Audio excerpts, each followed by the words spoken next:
안녕하십니까. 여러분들하고 외환 전문역 자격시험에 대해서 2과목 외환거래 실무에 대한 강의를 하도록 하겠습니다. 시험에 외환거래 실무 2과목인 경우에는 우리가 본 강의를 앞서서 시험이 그 차트별로 어떻게 출제되는지를 먼저 말씀을 드린 다음에 여러분들 1장부터 강의를 하도록 하겠습니다. 외환거래 실무인 경우에는 25문제를 출제를 하고 있고 점수는 30점입니다. 그러니까 여러분들 이제 문제에 보면 1번부터 35번까지가 1과목이죠. 그래서 이게 35문제인데 50문제를 출제한단 말이에요. 그래서 외국환 실무 같은 경우에 36번부터 60번까지가 외국환 실무입니다. 그래서 25문항을 내는데 점수가 30점입니다.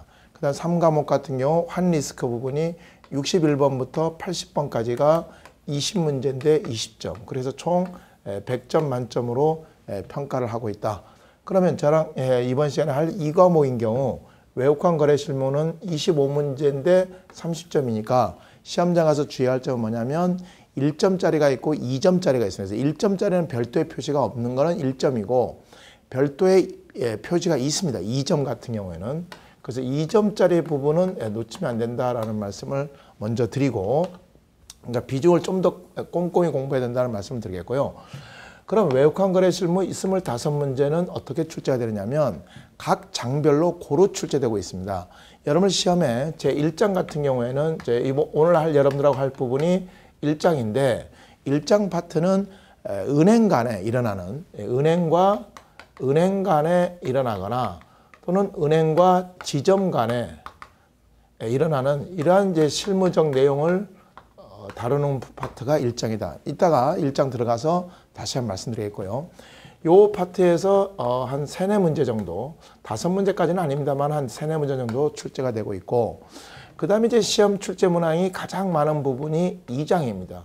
자, 2장 부분은 은행에서 고객과 뭐 대부분 일반적으로 지점이겠습니다만은 은행과 고객 간에 일어나는 실무적 부분을 다룬 부분이 2장입니다. 죄송합니다. 자, 은행과 고객 간에라는 것은 어떤 실무들이 일어나냐면 외화 예금이라든지 송금이라는 건 뭐 당발 송금이 있고 타발 송금이 있겠죠. 그 다음에 환전에 관련돼서 외국 통화 매도라든지 외국 통화 매입, 그 다음 외화 수표의 추심 전 매입이나 추심 후 지급이라든지 여행자 수표 트러블 체계 매도 업무라든지, 그리고 이제 이번에 여러분들 그 외국환 거래 실무 교재가 2013년 5월에 책이 일부 개정이 됐습니다. 그래서 이러한 개정 부분을 반영해서 이제 강의를 하고 있는 건데요. 그 2013년 5월에 책이 개정되면서 약간의 내용이 좀 추가되거나 좀 보완된 부분이 있습니다. 그런 부분에서는 환전상, 우리 환전상이라고 있죠. 길거리에 보면 환전상들의 업무 부분이 추가된 부분들을 2장에서 다루고 있습니다. 그래서 2장에서가 시험 문항은 가장 많다. 그래서 한 5문제에서 7문제까지는 뭐 낼 수 있죠. 그래서 한 7문제, 6문제 정도에서 7. 이런 정도로 가장 출제 비중이 가장 높은 파트가 2장이다. 이렇게 말씀드리겠고. 그 다음에 이제 3장 파트인데 3장은 외환과 관련한 특수한 상품, 외환 상품과 관련된 부분인데 외환 상품과 관련해서는 많이 출제할 건 없습니다. 그래서 외환 상품 관련해서 대표적인 게 환율 연계형 상품이 이제 주로 출제되고 있죠.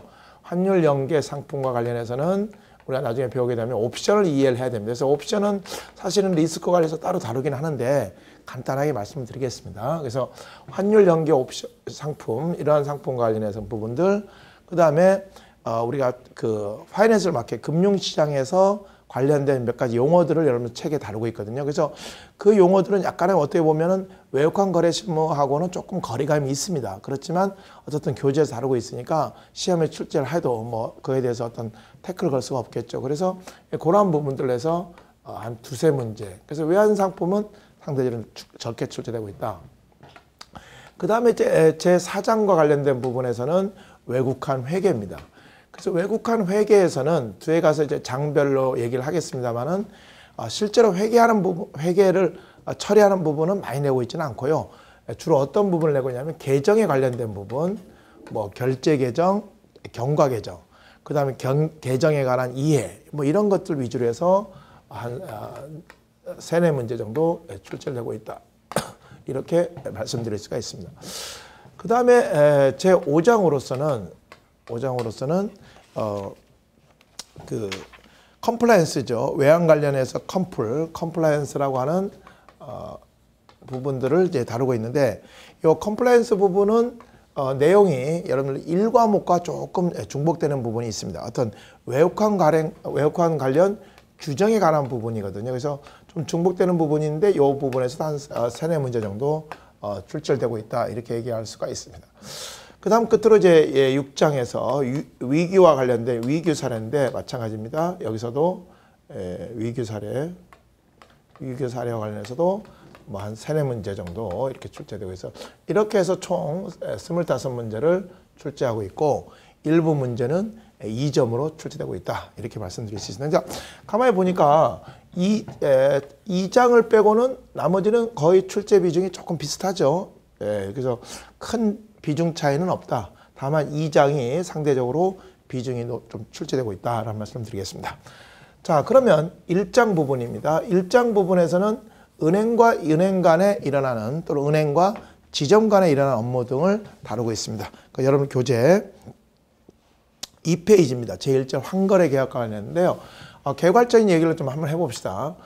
요 1장에서는 어떤 걸 다루게 되냐면, 자, 우리 국내가 있고, 외국환이라는 것은 해외, 국경을 벗어나서 해외와 관련되겠죠. 국내에 있는 어떤 은행이 있고, 은행 본사가 있고, 그 다음에 지점이 있다고 칩시다. 그럼 지점 간에 일어난 일도 있을 테고, 그 다음에 은행과 해외 은행 간에 업무가 있을 수가 있습니다. 그러면 은행과 해외 은행 간에 어떤 업무적인 어떤 처리를 하려고 할 때 통신에 관한 환거래 계약이라는 걸 맺게 됩니다. 그래서 환거래 은행, 환거래 계약에 관련된 부분을 1장 1절에서 다루고 있다라는 말씀을 드릴 수가 있고, 이건 좀 이따 얘기하도록 하고요.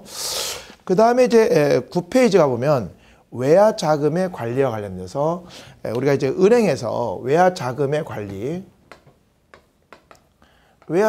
관리라는 건 어떤 부분입니까? 은행에서 외화 자금을 조달도 하고, 이 조달된 자금을 뭐 하겠습니까? 운영하겠죠. 그래서 조달과 운영에 관련된 부분들. 그래서 요 2절은 외화 자금 관리가 시험에서 우리가 중요하게 다루는 부분이다, 라는 말씀을 드릴 수가 있겠고요. 그 다음에 조금 지나가서 이제 21페이지 가면 외신 관리가 있습니다. 사실은 이제 그 3절에 있는 외신 관리가 환거래 계약하고 같이 맞물려서 같이 정리돼서 나오는 게 좋은데, 좀 차례가 좀 뭐랄까 좀 약간은 맞지 않는 것 같은데, 어쨌든 기본서 기준으로 강의는 하겠습니다. 그래서 21페이지 외신 관리라고 하는 건 은행과 이런 간의 어떤 통신의 업무를 할 때 스위프트라는 게 있습니다. 스위프트와 관련돼서 이해하는 그러한 부분들을 제3절 외신 관리로 두고 있고요. 그 다음에 이제 그 30페이지 가보면 외국환 대사가 있습니다. 이 외국환 대사 부분은 우리가 이제 어떤 그 외국 은행과 어떤 외화 자금을 지급하는 것, 결제해야 되는 것도 있고 수취하는 것도 있겠죠. 그런 관련해서 자금이 맞질 않습니다. 그래서 외국환의 대사라고 하는 것은 자금의 어떤 그 줄 거와 받을 거에 대해서 잘 맞는지 이런 걸 확인하는 걸 외국환 대사라고 하는데, 그 외국환 대사와 관련된 부분. 그래서 1장에서는 환거래 계약, 2장에서는 자금 관리, 3장에서는 외신 관리라고 하는 스위프트, 그 다음에 4절에서는 외국환 대사, 이런 것들 갖고 1장 은행과 은행 간의 실무로 해서 3-4문제 출제되고 있다. 자, 그럼 첫 번째 1절 환거래 계약이라는 거, 환거래 계약이라는 건 말씀드렸지만 은행과 은행 간의 어떤 통신의 업무, 여러 가지 업무 절차도 서로 간에 그 서명감을 교환한다거나 통신을 할 때 서로 간에 이제 업무적 협약을 하는 걸 환거래 계약이라고 해서 코레스펀트 뱅크라고 하는데, 그냥 간단하게 코레스뱅크라고 보통 실무적으로 얘기하는데, 이 환거래 계약을 한 은행을 코레스은행, 환거래 은행이라고 한다면, 다시 환거래 은행에는 두 가지가 나눠볼 수가 있습니다. 예치 환거래 은행, 그러니까 데포지터리지죠. 그러니까 예치 환거래 은행이 있고, 예치 환거래라는 건 계좌를 갖고 있는 겁니다. 거기에 자기 당방 계좌를 갖고 있는 거예요. 예치 환거래 은행. 그리고 예치 환거래 계좌가 없는 거를 무예치 환거래 은행. 그러니까 환거래 은행이라고 해서 다 계좌를 갖고 있는 예치 환거래 은행은 아니겠죠. 예치 환거래 은행도 있고 무예치 환거래 은행도 있다. 자, 그럼 여러분 여기서 주의할 점 뭐냐면 환거래 계약을 할 때 점검사항 어떤 것들을 점검 또는 검토를 해야 되는가라는 부분들을 우리가 교재를 통해서 살펴보도록 하겠습니다.